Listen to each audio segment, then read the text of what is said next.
नमस्कार, जोहार। आप देख रहे हैं झारखंड स्वतंत्र खबर। जेएमएम जिस तरह से मैया सम्मान योजना चला रही थी, जिस तरह से लोग कह रहे थे कि विधानसभा चुनाव देखते हुए चला रहे हैं, लेकिन अब बीजेपी भी पंच के एक योजना चला रही है। उसमें 5 को उन लोग रखे हैं और उसमें है कि युवा साथी भत्ता, गोगो दीदी योजना है, घर घर सरकार योजना है और लक्ष्मी जोहार है और सुनिश्चित रोजगार है। ये 5 योजना बीजेपी की तरफ से घोषणा किया गया है। लेकिन हमारे साथ युवा साथी हैं, आदिवासी के लगातार बातों को मुखर होकर रखते रहते हैं। आदिवासी मुद्दों पर हम जुड़ेंगे और ये कहेंगे और जानेंगे कि ये जो बीजेपी 5 मुद्दा लेकर के आई है, 5 योजना जो लेकर आई है, वो किस तरह से देखते हैं। दादा जोहार। जोहार जोहार, आपको भी जोहार और आपके जिस तरह से माध्यम से समस्त झारखंड वासियों को जोहार। जेएमएम मैया सम्मान योजना लेके आई, उस तरह से बीजेपी विधानसभा चुनाव को देखते हुए 5 योजना लेकर के आई है, क्या कहेंगे? अभी जो है जितने भी योजनाएं आ रही है, क्योंकि आपको पता है कि विगत कुछ महीनों में उसमें मुक्ता गोगो योजना जो है, गोगो दीदी योजना, दीदी योजना, वो कह रहे हैं कि मैया सम्मान योजना के इसमें लाया गया है। हाँ, तो अभी मेरा मानना है ना कि अभी विगत कुछ महीनों में जो चुनाव होने वाला है, विधानसभा चुनाव, उसी को देखते हुए तमाम सरकारें, खासकर केंद्र सरकार हो चाहे वर्तमान में इंडिया गठबंधन का जो जेएमएम सरकार झारखंड में है काबिज सत्ता पे, उनकी बात हो तो लगातार योजनाएं आ रही है।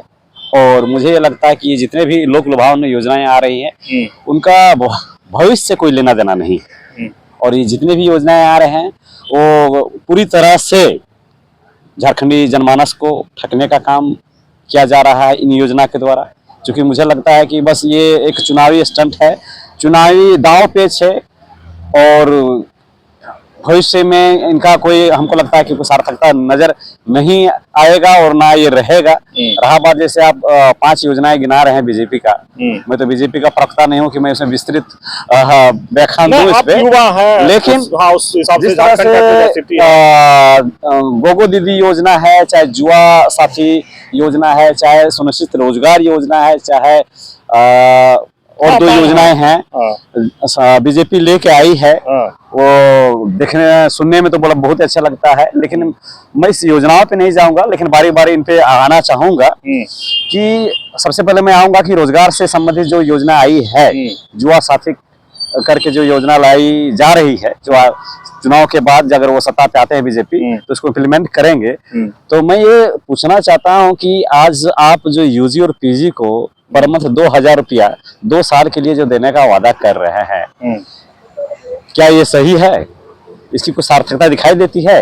क्योंकि यही बीजेपी वाले लोग हैं जो 2 करोड़ रोजगार देने का भी आश्वासन युवाओं को दे चुके हैं और वो बुरी तरह से फेल रहा है। और रोजगार के मामले में तो मुझे लगता है कि पहले भी आपको बताया हूं कि बीजेपी को तो नैतिक अधिकार भी नहीं है। उन लोगों को तो बार बार इसे विचार विमर्श करना चाहिए कि किस मुंह से यार, किस आत्मा के साथ वो इस तरह की बातें करते हैं। क्योंकि अगर भारत के सापेक्ष में अगर देखेगा, बेरोजगारी का जो आलम है इतना खतरनाक स्थिति में है कि मत पूछिए।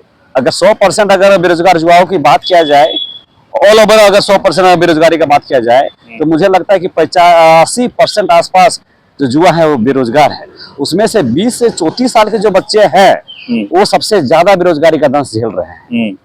ये आंकड़ा अभी हालिया कुछ समय का है, जो बीजेपी के कार्यकाल का है। तो आप समझ सकते हैं कि जिस देश की रीढ़ युवा होती है और उसमें से युवाओं में से 85% लमसम युवा बेरोजगार है, तो कितनी भयानक स्थिति है बेरोजगारी की। और इसीलिए मुझे लगता है कि इस तरह की जो रोजगार संबंधित जो भी योजनाएं लाते हैं, उनको इसमें सोचना चाहिए कि ये जनता को ठगने का काम ना करे। और भी चीजें है, रोजगार का बात करते हैं तो आप देखिएगा कि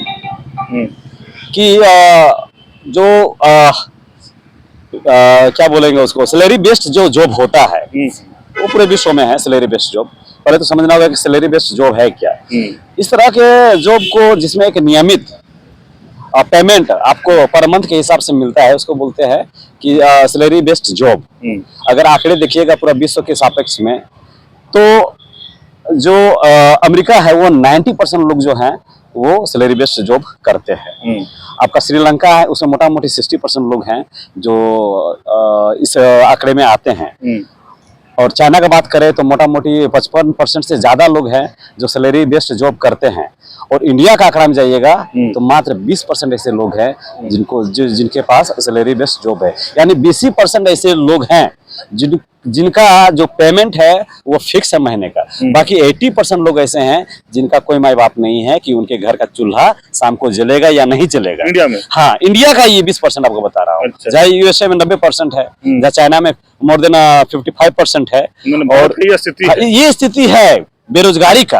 अब ये इतने भयानक स्थिति होने के बावजूद भी किस मुंह से ये हमारे जो केंद्र में काबिज सरकार है या बीजेपी सरकार है वो रोजगार को लेके लोक लुभावनी योजनाएं ला के हम जैसे युवाओं को बेरोजगारों के साथ भद्दा मजाक करती है।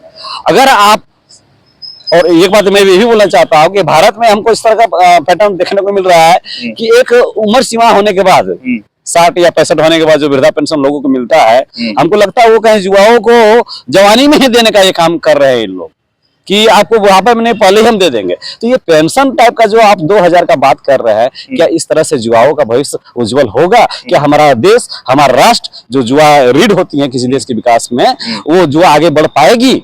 मुझे तो नहीं लगता है कि इस तरह से कुछ आगे होने वाला है। अरे भाई, अगर आपको युवाओं को सशक्त करना है, देश को इकोनॉमी को सशक्त करना है, तो युवाओं को रोजगार दीजिए। आप अगर कौशल विकास योजना चलता है तो धरातल में बढ़िया से उसको इम्प्लीमेंट कीजिए ताकि लोगों को रोजगार मिलेगा। अगर लोगों को रोजगार मिलेगा, लोग नौकरी पेशे में आएंगे, तो जाहिर सी बात है कि वो आपके पेंशन रूपी जो 2000 आप महीना दे रहे हैं उसका मोहताज नहीं होंगे।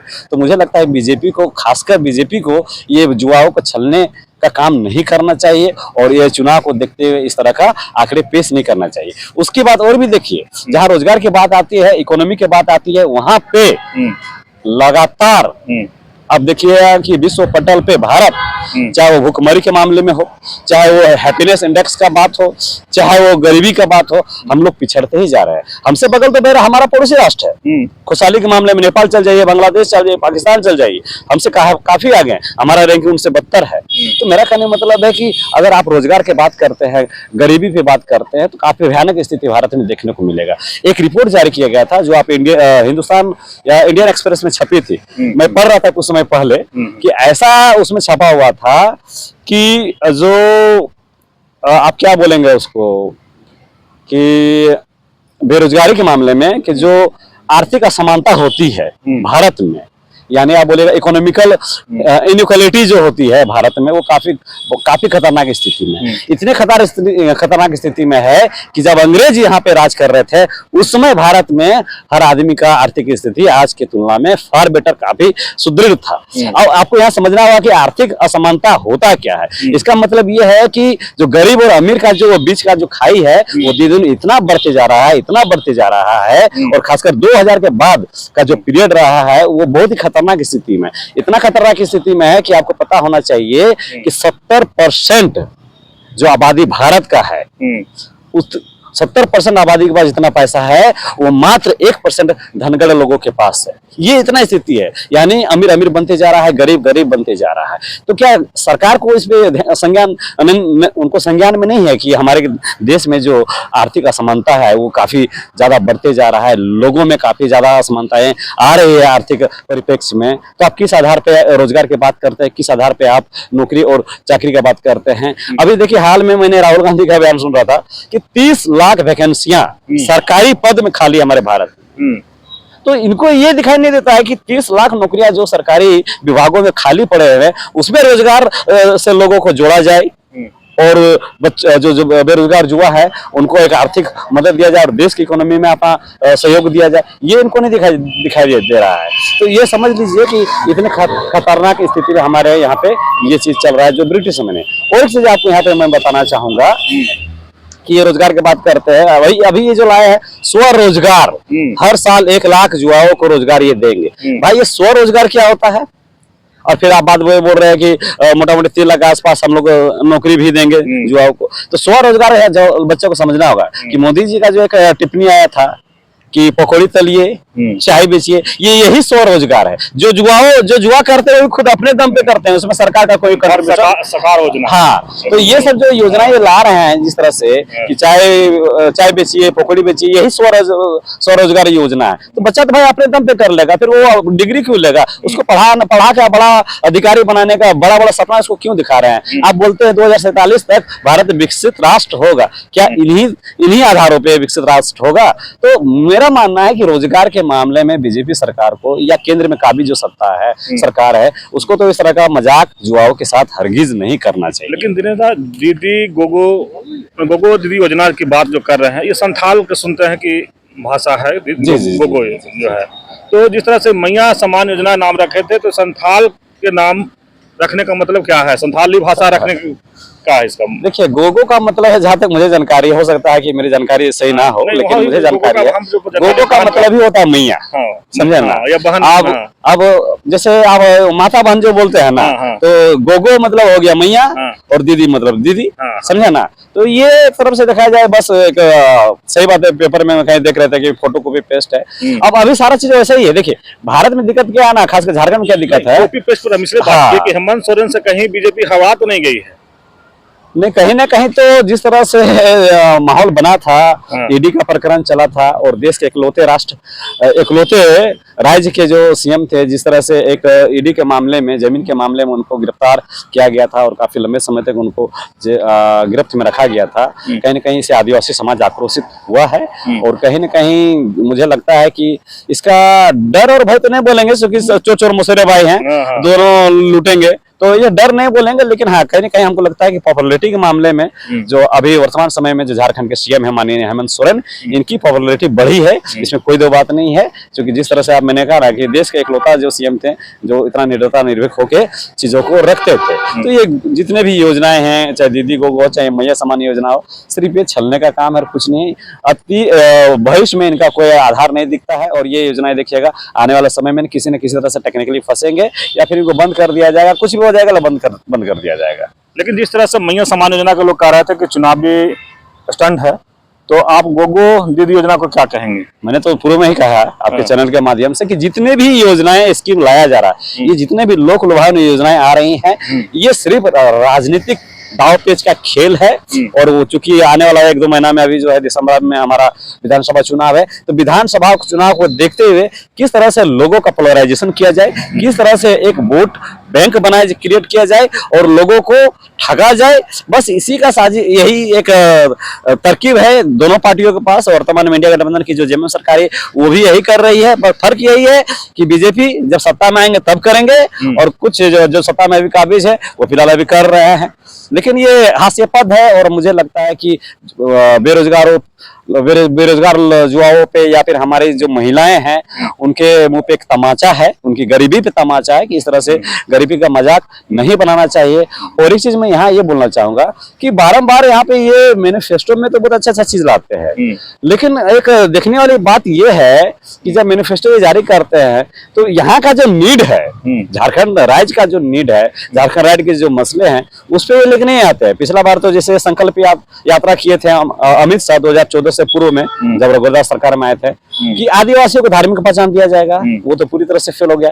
फिर अभी देखिए हमारे जो चचा है, जो हेमंत ये विश्व शर्मा है, जो आसाम के सीएम है, वो भी आए शक्ति खुटा मुनवा में जाके माथा टेका है, वो भी आश्वासन कहीं दे के ही आए कि आपको धार्मिक पहचान को दिया जाएगा। तो मेरा कहना मतलब कि आप अपने मैनिफेस्टो में, चाहे वो राज्य सरकार हो चाहे वो केंद्र सरकार हो, आप ये सब क्यों नहीं रखते हैं कि यहाँ के जो मसले उस पर काम किया जाएगा, आपके धार्मिक पहचान को दिया जाएगा, आपके जल जंगल जमीन जो लूटा जा रहा है उस पर जो सीएनटी हो, एसपीटी एक्ट हो, उसको मजबूती से धरातल पे लागू किया जाएगा। आप पैसा कानून को अपने मैनिफेस्टो में क्यों नहीं जा लगाते हैं कि आपका पैसा कानून को सशक्त रूप से मजबूत किया जाएगा। और यहाँ पे जो पलायन है, खासकर जो आदिवासी बहुल ये राज्य है, यहाँ पे जो पलायन चरम सीमा पे है, वो पलायन पे आप कुछ नहीं बोलते हैं, बस रोजगार और विकास के नाम पे उलूल झुलूल मैनिफेस्टो में जारी करते हैं, करते हैं। ऐसा बात नहीं है कि मैं सिर्फ यहाँ पे बीजेपी की बात कर रहा हूँ। हेमंत सरकार भी सत्ता में आने के पहले इतने बड़े बड़े वादे किए थे, वो सारे वादे कहीं न कहीं विफल हुए हैं। कहाँ गया वो 25 करोड़ तक का टेंडर, सरकारी टेंडर जो आप स्थानीयता को देना चाहते हैं? अब रिपोर्ट पेश कीजिए भाई। आप जिस तरह से आप मैनिफेस्टो जारी करते हैं, आपको तो रिपोर्ट भी जारी करना चाहिए कि मैंने इतना काम किया है।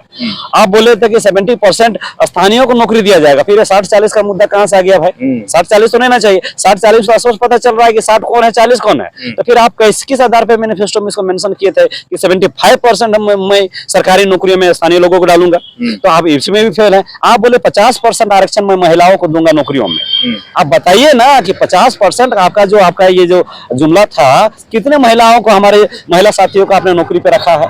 आप ये बताइए। आपने बोला था कि जल जंगल जमीन का जो चाहे CNT SPT एक्ट हो, उस पर हम लोग मजबूती से काम करेंगे। तो फिर ये रोज जो इतने आंदोलन किया जा रहा है जगह जगह पे, अभी देखिए दूरी पे जो मामला चल रहा है पूरी तरह से जमीन का मामला है।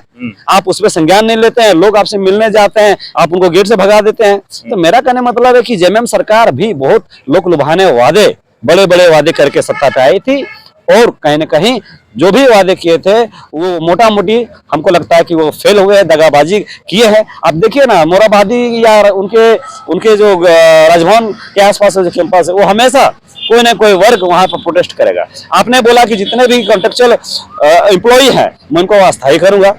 कितने लोगों क्या वो भी आंदोलन कर रहे, सेविका वर्ग है वो भी आंदोलन कर रहे, पारा टीचर वो भी आंदोलन कर रहे हैं, सहायक पुलिस वो भी आंदोलन कर रहे। आपने सबको आश्वासन दिया था, अपने मैनिफेस्टो में जगह दिया था कि मैं सबका वेतन जो कॉन्ट्रेक्चुअल वेतन बढ़ाऊंगा और उनको अस्थायी करूंगा। तो यहाँ पे हेमंत सोरेन भी पूरी तरह से साफ सुथरा छवि पेश नहीं कर पाए अपने मैनिफेस्टो के आधार पे। जो निश्चय पत्र वो 2019 में जारी किए थे, वो निश्चय पत्र भी यहाँ पे विफल होता दिख रहा है। जिस तरह से भाजपा के लोग फार्म घर घर जाकर भरवा रहे हैं और 8 लाख या 8.5 लाख फार्म भरवा लिए हैं, उनको 7 अक्टूबर तक 29 लाख समथिंग फार्म भरवाना है। ये फार्म जो भरवाने का प्रक्रिया चल रहा है उसको कैसे या क्या कहेंगे?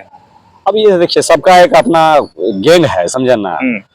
अब हम नहीं भरेंगे तो जबरदस्ती मेरे घर में लाके भरवाइए, ये क्या भाई? जिसको जरूरत है वो तो अप्लाई करेगा करेगा। रहा बात, अगर आप मुझे पूछिएगा और आप ये जानना चाहेंगे कि जितने भी योजना है क्या झारखंड के लोगों को इसमें भाग लेना चाहिए, तो मैं बेशक लेने बोलूंगा, मैं भी लूंगा। क्यों नहीं लूंगा? इसलिए क्योंकि आप तो कुछ दे नहीं रहे हैं, और जो पैसा दे रहे हो मेरा ही पैसा हमको दे रहे हैं। तो इसलिए मैं तो चाहता हूँ कि जितने भी झारखंड के जो महिलाएं हैं, माताएं, बहनें हैं या पुरुष है, बढ़ चढ़ के इन योजनाओं का लाभ लेना चाहिए। क्योंकि आने वाला समय में फिर आपको ठका ही जाएगा। उससे अच्छा है कि something is better than nothing.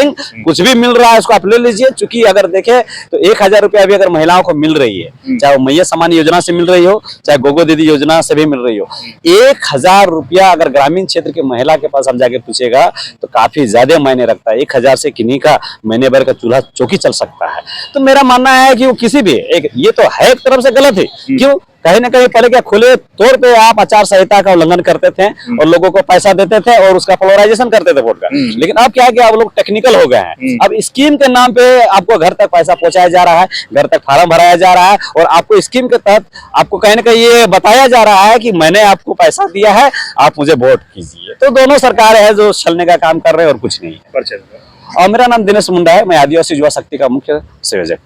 चलिए, आप देखें जैसे दिनेश मुंडा जी लगातार गोगो दीदी योजना पर भी अपना बात को रखे और मैया सम्मान योजना पर भी बात रखे आप। लेकिन हम कहेंगे कि जिस तरह से भाजपा का भी खिंचाई किए तो जेएमएम का भी खिंचाई कर दिए लास्ट होते होते। तो हमारे साथ और भी साथी हैं, उनसे भी बात करते हैं कि गोगो दीदी को योजना है उसको कैसे आप देख रहे हैं जो बीजेपी लाई है अभी।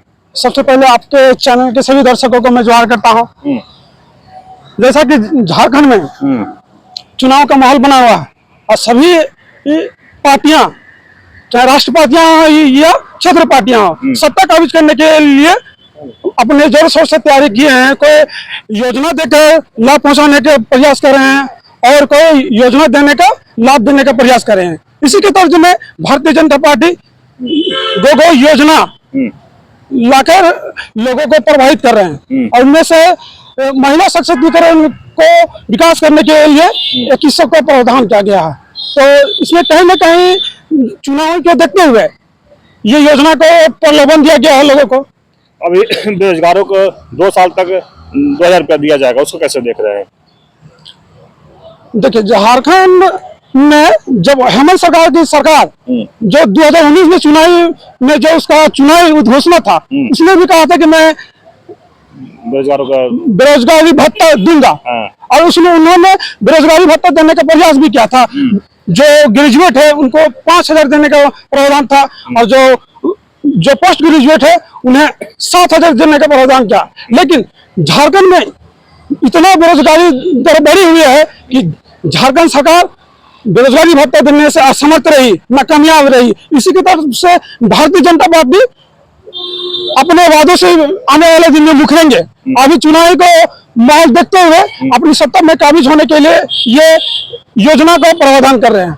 लेकिन जिस तरह से परिवर्तन यात्रा चला है कुछ दिन, अब ये 5 को योजना लेकर के आए हैं, और जिस तरह से बीजेपी के कार्यकर्ता फार्म भरवाना शुरू कर दिए हैं, घर घर जाकर के महिलाओं को 2100 रुपया मिलेगा गोगो दीदी योजना के तहत, तो क्या लगता है कि भरना चाहिए? आप कैसे इसको देखते हैं? इस तरह से आप बोल रहे हैं वर्तमान में जो हेमंत का सरकार है, इसमें 2 योजना है बहुत प्रचलित है, अगुआ आवास योजना और मैया सम्मान योजना। तो ये 2 योजना है जिससे झारखंड की पूरी जनता आकर्षित हुए हैं। तो इन्हीं के तरफ से भारतीय जनता पार्टी भी चाहती है कि यहाँ की जनता हमारी ओर आकर्षित हो। इस तरह से पंच योजना लाए हैं। तो क्या लगता है कि मैया सम्मान योजना से या आबू आवास या तमाम जो मुख्यमंत्री हेमंत सोरेन का योजना था उससे बीजेपी हवा गई थी या डर गए थे, जो इस तरह से योजना वो भी लेकर के आई है?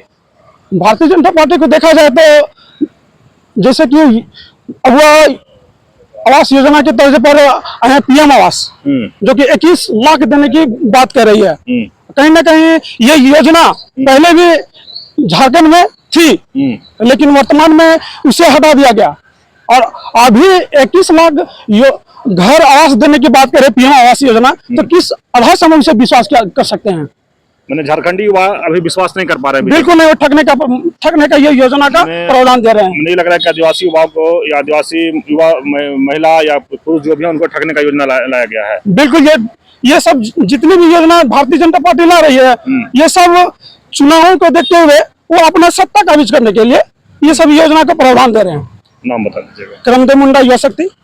करमदेव मुंडा युवा शक्ति की बात सुने, जिस तरह से मैया सम्मान योजना पर भी रखे या आबू आवास पर बात रखे, उस तरह से गोगो दीदी योजना पर भी ये बताया, लेकिन ये स्पष्ट कर रहे हैं कि जो विधानसभा चुनाव को देखते हुए योजना लाया गया है और युवाओं को, आदिवासी युवाओं को या झारखंड के युवाओं को या महिला को या पुरुष को ये ठगने वाली योजना ही बता रहे हैं। तो ये देखना होगा कि जिस तरह से युवा अगर उस योजना को एक्सेप्ट नहीं कर पा रहे हैं तो विधानसभा चुनाव में कितना बेनिफिट होगा। तो बीजेपी 5 योजना लेकर के आई है, तो 5 योजना में मुख्य तौर से कहा जा रहा है कि गोगो दीदी योजना है वो मैया सम्मान योजना के इसमें लाया गया है।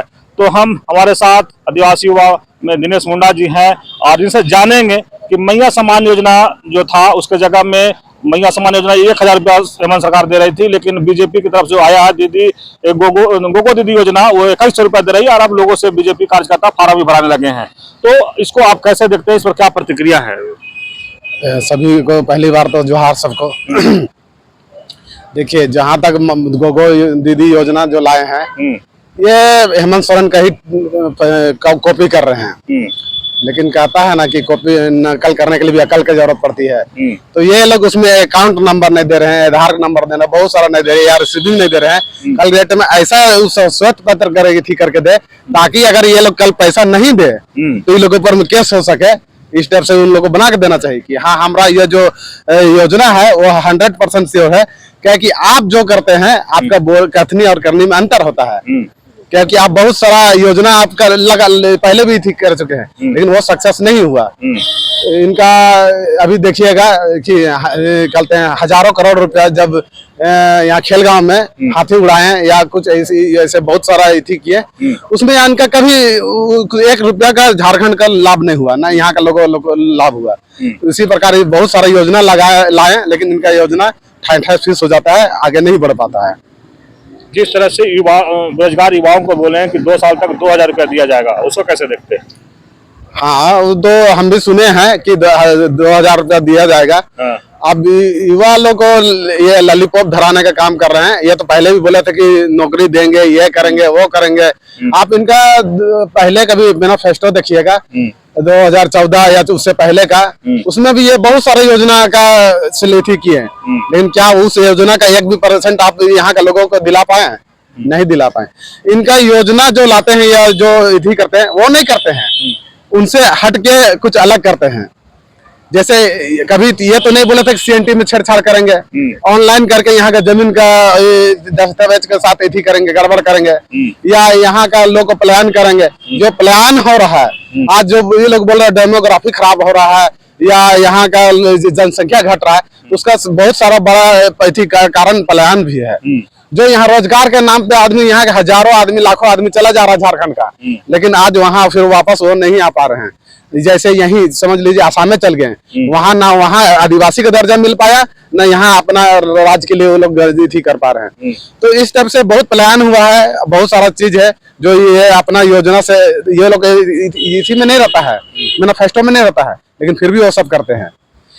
लेकिन जिस तरह से हेमंत सोरेन का सरकार का भी जो योजना था, उस पर भी लोग कह रहे थे कि चुनाव को देखते हुए, लेकिन आप लोग तो सीधे सीधे बीजेपी को नकार दे रहे हैं। ये क्या, इस पर क्या बनेगा? नहीं, ये भी चुनाव का ही जो कहते हेमंत सोरेन भी चुनाव का ही किए हैं, और ये भी चुनाव का ही लॉलीपॉप धरा रहे हैं सबको, सब युवा को, महिला को, नौजवान को रोजगार देंगे, ये देंगे, वो देंगे। इनका 2014 में भी सरकार था, उससे पहले भी सरकार था, ये लोग ना कुछ किए ना यही किए।